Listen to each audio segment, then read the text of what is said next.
بسم اللہ الرحمن الرحیم۔ السلام علیکم ناظرین، آج کی ہماری علمی بیٹھک روزے کے مسائل کے متعلق ہے کہ روزے کی نیت کس وقت کرنی چاہیے۔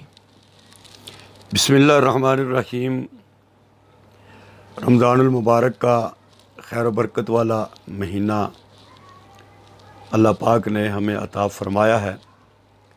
اللہ پاک ہمیں اس کے روزے رکھنے کے اور اس کے احترام کی توفیق عطا فرمائے، اور روزوں کو اسی طرح رکھنے کی اللہ ہمیں توفیق دے جس طرح اللہ کا حکم ہے۔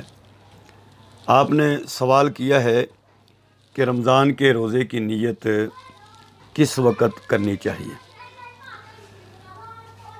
روزے کی نیت بہتر ہے صبح صادق سے پہلے کر لی جائے، یعنی سحری کے ختم ہونے سے پہلے کر لی جائے۔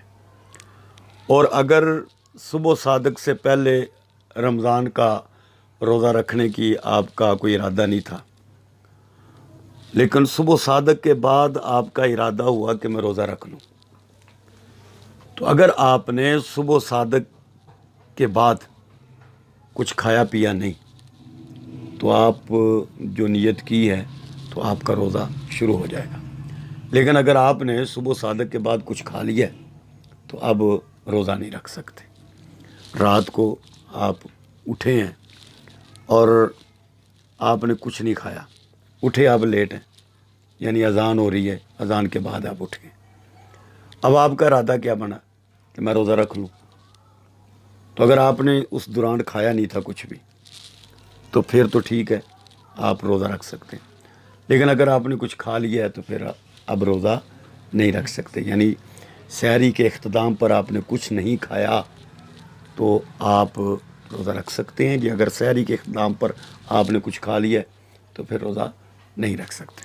حضرت ایک اور سوال ہے کہ روزے کی نیت کس طرح کرنی چاہیے۔ روزے کی نیت کرنے کے لیے کوئی مخصوص الفاظ نہیں ہے کہ فلانا لفظ پڑھو تو ہی نیت ہوگی، جیسے وَبِصَوْمٍ غَدٍ نَوَيْتُ مِنْ شَهْرِ رمضان یہ نیت کی جاتی ہے۔ کوئی یہ لازمی نہیں ہے کہ ایسی نیت کی جائے، بلکہ اصل بات تو یہ ہے کہ نیت ایک دل کا ارادہ ہے، زبان سے اس کو دہرایا جاتا ہے۔ تو آپ یہ نیت کر سکتے ہیں کہ میں صبح روزہ رکھنا ہے، میں نے آج روزہ رکھا ہے، تو یہ نیت بھی معتبر ہوگی۔ حضرت ایک اور سوال ہے کہ سحری کھائے بغیر روزے کی نیت درست ہوگی یا سحری کھانا لازمی ہے۔ سحری کا کھانا ایک سنت عمل ہے۔ رسول کریم صلی اللہ علیہ وسلم نے سحری کھانے کا حکم ارشاد فرمایا۔ آپ نے فرمایا کہ جو لوگ سحری کھاتے ہیں اللہ اور اس کے فرشتے اس پر رحمت نازل کرتے ہیں۔ حضرت عبداللہ بن حارث رضی اللہ تعالیٰ عنہ فرماتے ہیں کہ میں نبی کریم صلی اللہ علیہ وسلم کے پاس اس وقت آیا جب حضور صلی اللہ علیہ وسلم سحری کھا رہے تھے۔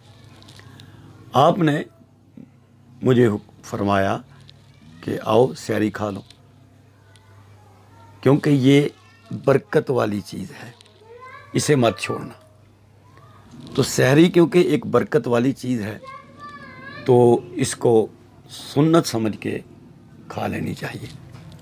بس اوقات انسان کی طبیعت نہیں ہوتی کھانے کو، تو اتباع سنت میں ایک کھجور کھا لے، پانی پی لے، ایک دو لقمے تو بندہ کھا ہی سکتا ہے۔ آج کل تو گرمی کا موسم ہے، دن لمبے ہیں، تو ظاہر ہے ایک بڑا وقت ہوتا ہے انسان کے پاس، سارا دن بھوکا اور پیاسا رہنا ہے، تو اس لیے سحری کا کھا لینا بہتر ہوتا ہے تاکہ پورے دن کی یہ بھوک اور پیاس انسان برداشت کر لے۔ تو لیکن اگر کوئی سحری نہیں کھاتا اور اس نے روزے کی نیت کر لی ہے تو اس کا روزہ ادا ہو جائے گا۔ اچھا، تو ناظرین آج کی ہماری یہ علمی بیٹھک یہیں پر اختتام پر پہنچتی ہے۔ اگر آپ کو بھی کوئی رمضان کے متعلق، کوئی روزے کے متعلق کوئی مسائل پوچھنے ہوں تو آپ ہم سے کمنٹ میں پوچھ سکتے ہیں۔ انشاءاللہ آپ کو ہم اگلی نشست میں انشاءاللہ آپ کو اس مسائل کے متعلق بتا دیں گے۔ اللہ تعالیٰ آپ کو اور ہمارا حامی و ناصر ہو۔ اللہ حافظ۔